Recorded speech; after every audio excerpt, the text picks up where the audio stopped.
Hey guys, Mr. Raviko here. I wanted to do an ownership video and I guess review of my 2018 STi. I know these cars and Subarus in general could get a very bad rap sometimes, but I just wanted to give the internet a honest review update after 7 years and 31,000 miles. So I guess we'll get right into it. I'll pop the hood and I'll give an update of how she's been treating me. So after the last 7 years, 31,000 miles, I have to say she's been pretty reliable. I've only had two mechanical issues. One was an engine knock sensor that was replaced under warranty. No questions asked. That threw a check engine light. No other issues there. The only other issue I've had with this car, since it is a 2018, the 2018 only STIs, they came with the steering responsive headlights. Since it was the first year that Subaru ever did it on any of their models, they were prone to melting in this area right here. It may be hard to see where that kind of curve shape is. That didn't exist. That is a heat shield. This area started to melt in lots of owners' cars. They made this revision right there with the black little heat sink bezel.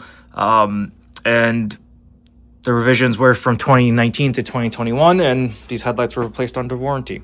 So other than that, I've had really no other issues with the car. The car is stock, if I didn't mention it before, minus the AWE tuning exhaust, but I do keep this car very clean. There's no dirt or anything like that on the belts or the pulleys. The car is a little warm, so I'm not going to touch everything. But yeah, I clean the engine bay probably every 6 months, nothing crazy.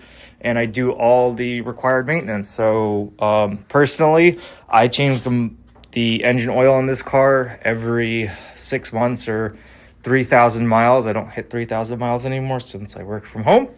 So every 6 months or 3,000 miles. And I think for this car, that's probably the most important thing. We can go into service later if folks want to hear how I've maintained this car and what the service history is. More than happy to go into that. I now service the car myself. I was taking it to Subaru for most of its life, but I decided to do the maintenance on it myself. Still rocking the factory clutch. I'm surprised on that since I learned how to drive manual on the car. Factory Brembo pads and rotors on both the front and the rear, surprisingly.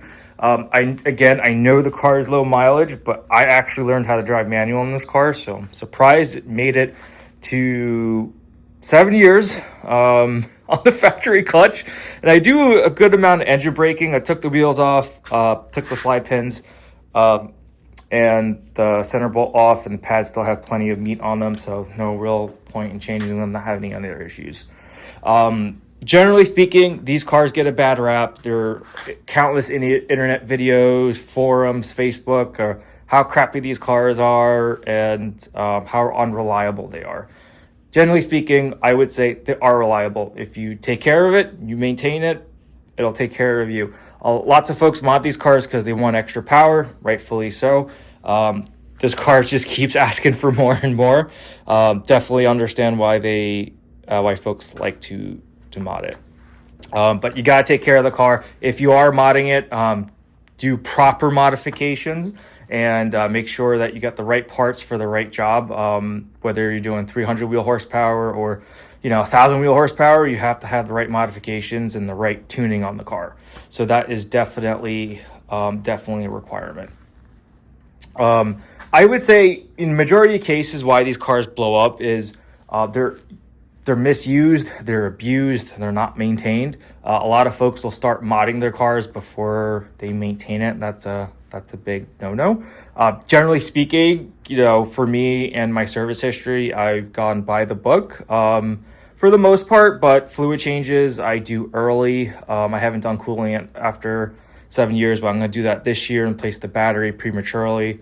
And like I said, again, the engine oil every 3,000 miles like clockwork or 6 months, whichever is first. And it's really not that hard to maintain. It's really not rocket science. I could do a video if you guys want to see it doing an oil change. It's really simple. It's not hard. It's not rocket science. These cars are honestly reliable.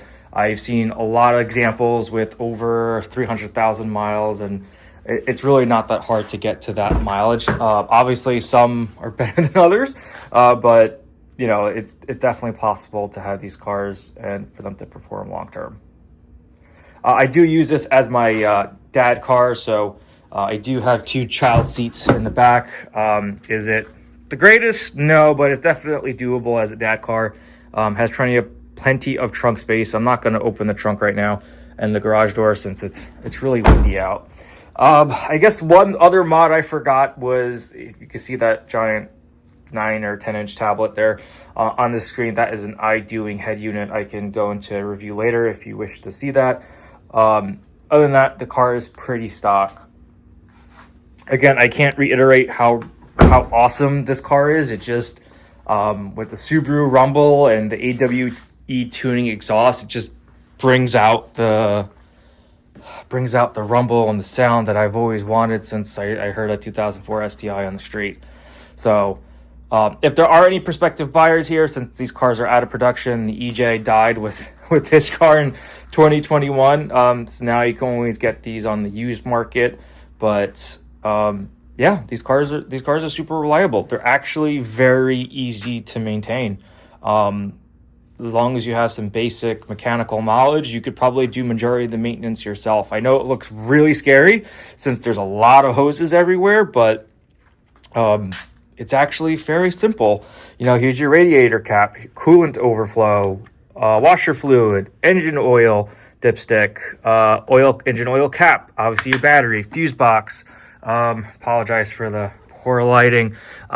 Here's your brake fluid reservoir, and the clutch fluid is shared with that as well. These are some fuel lines. If you're not familiar with boxer motors, this red thingy here is the intake manifold. Since boxer motors are flat, intake manifolds on top, exhaust manifolds on the bottom. Spark plug cylinder heads are on the left and right side, and you can't see it. It's definitely buried. You know, you have your alternator right here, power steering pumps below this, air boxes right here, power steering fluids right there, ABS modules right here, and it's really easily serviceable. And this is another coolant overflow tank with another different cap. These 2 caps for the coolant system are different, just FYI. But here's the turbo right behind there, tucked in behind the intercooler.